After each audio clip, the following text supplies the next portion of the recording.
Scott, if this is the end, how proud are you of your team, your club, your franchise, and your culture for what you've achieved this season? Yeah, I mean, these guys continue to amaze me in their fight and their effort to go play and just rally around each other, and no one really cares who's playing or who's getting shots or whose minutes are what. And it's been an amazing journey, and tomorrow will be tomorrow. But as I told these guys before the game, that tonight's a celebration, and we should embrace that, lean into it, play as hard as we can in our last regular season home game, and a sold-out crowd, and go one more time to represent the state and defend the island. And they just keep showing up and playing hard, and they're an amazing group.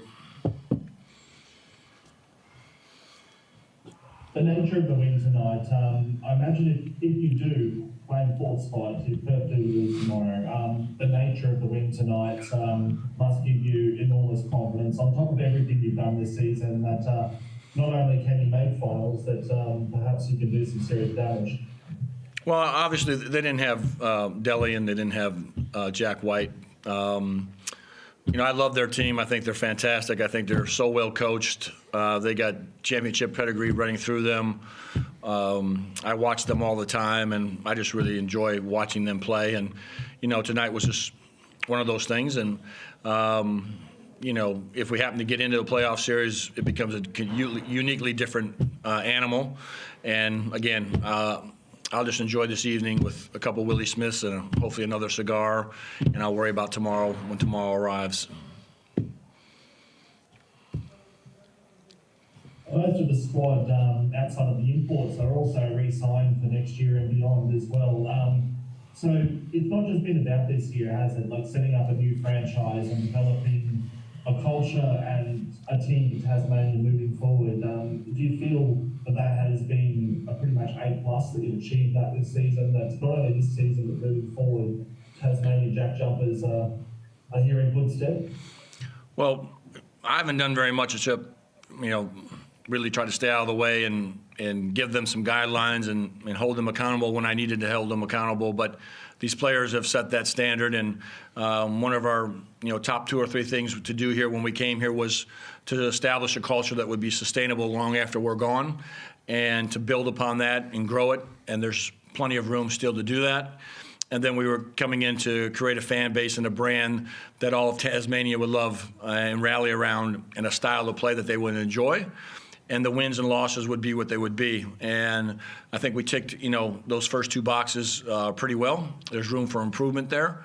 But these guys, again, have just sacrificed and done the right things and represented the state. Fantastic. Clint, you've obviously played in the Perth Wildcats system, which has made the finals every year since inception. How does this compare, being part of a new franchise that's potentially on the cusp of making finals for the first year, compared to that? It must be a pretty special feeling. Yeah, mate, it sure is. I guess Perth have the history on their side. They have the gold standard there, and I guess whatever blueprint you want to follow, whether Melbourne United, you can put them in there as well. But for this team to put themselves in a position where we're chasing those guys down, and we're pretty bloody close to getting right in there. 10, 20 years down the track, we're going to look back and say this is where our history came from. This is where the Tasmania Jack Jumpers history was made, and it started in this arena with this community, these fans, and overall this state. And Clint, if Perth do get up tomorrow and beat South East Melbourne, obviously, it'd be disappointing for everybody involved in Tasmania, but it'd be far from a failure, wouldn't it? It's been a tremendous season. Mate, we'll walk around town till next season with our heads held high. We've trusted the work, we've done the work, we've handled a lot of, I guess, what we could control in terms of putting ourselves in a position to compete, to be playing into May. And that's all you can ask for from the group. And yeah, we've done the work, we trusted it, and it's in the hands of the basketball gods. But, mate, we're going to walk around here with our heads held up. Congratulations on your season, guys. That's all for me. But for what it's worth, I hope you do get to the finals. Thank you. Thank you very much. Thanks, Hey guys, Jared from the Mercury. How you going? Congrats on the win. Thanks, Jared.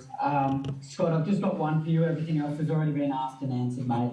You're obviously very proud of the bunch. I just wanted to focus on Kyle McIntosh. You had a number of big performances tonight, and I know you don't like to focus too much on one player. It's a team effort, but the start of the year, he was a bit maligned by the public and things like that. They weren't sort of understanding he was doing other things outside of scoring, which you always said. But tonight he just put in a huge performance, I'd say, on both ends of the floor in a critical game to keep the season alive. What did you make of Mackay's performance tonight? Yeah, he was fantastic. When I thought about putting this team together, I wanted to find 2 foremen that would get somewhere around 20 points and 8 to 9 rebounds between them. And Jack McVeigh and those two have been fantastic, teaming up in that kind of category of what I expected from that 4 spot. And Jack was fantastic the other night and really solid tonight, but then Mikhail steps forward. And we've had this happen multiple times across the board with everyone, and they just keep going and they keep playing. Sam McDaniels last year was starting for Melbourne United and won a championship, and now he comes off the bench with the Jack Jumpers, and every day that guy comes to work like it's nothing. Whether he's played 2 minutes or 40 minutes, he's the same guy. And all of our guys have bought into that mentality. They don't, excuse my language, bitch and moan about anything. They just come in and do the work and what's asked from them. And he's a perfect example, along with Mikhail, when he gets his time and he does the right things, he's on the floor and he's impactful. And it's happened just all the time with different guys at different moments. Jared Bairstow, a few games ago and trying to deal with Jawai. And it's just an amazing group that just continues to find ways to fill their roles and improve this team. Absolutely, you should be proud of all of those guys. Just one last question for both of you. Where do you guys intend on watching the Perth game tomorrow? Will you be as a team or just do your own thing? I haven't even thought past the next hour. So I know we have a family day tomorrow at 1 o'clock, and that's going to be some snags and hang out and enjoy the afternoon. And when the game comes, it'll come. I couldn't tell you what we're doing. Yeah. You're using the Aussie terminology now, Scott. Snags. It's yeah. good to see. Thanks, mate. Awesome. Thanks. Congrats on the win, guys. Appreciate you. Thanks, mate. Cheers. One from me. Well, how was this arena tonight? It was probably as loud as it's ever been. Can you talk to the buzz and the fanfare that's grown over the season? Yeah, go ahead, Clint. You were obviously. Yeah,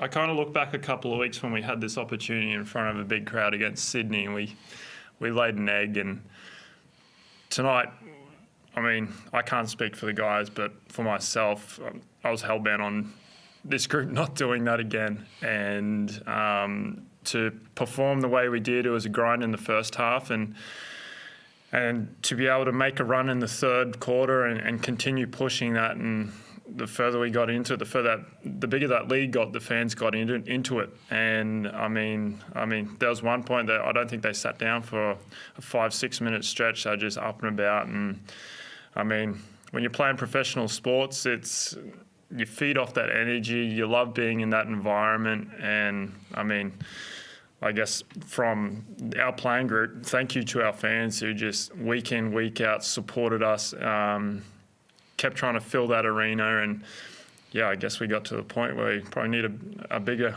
arena so we can get some more people in there. I obviously agree with Clint. It's just been an amazing development, actually, of the fan base and them coming in there. And I think maybe forgot how to cheer about basketball and continued to grow during that time of just getting better and better and more attuned to what was going on. And it was spectacular tonight, super loud, and just energizing. It's been awesome. I always say the Jack Jumpers is a family. What does it mean for you, Clint, to have Noah or two probably won't remember a thing or remember some flights when he's older? What does that mean to you? Yeah, we've definitely got plenty of photos to show him when he grows up. But I guess anytime you get to to share it with your family, and I guess the sacrifices you make over your career when you're away for special moments, and when they can share those ones with you. Yeah, it's just awesome. I get a kick out of it. So do the other guys, and I mean, yeah, all of them with kids can tell you it's win, lose or draw. It's an amazing feeling having your little fella run out there and give you a hug, and your wife there clapping and smiling, and yeah, it's a hell of a feeling. Well done, guys. You're all good, guys. Thank you.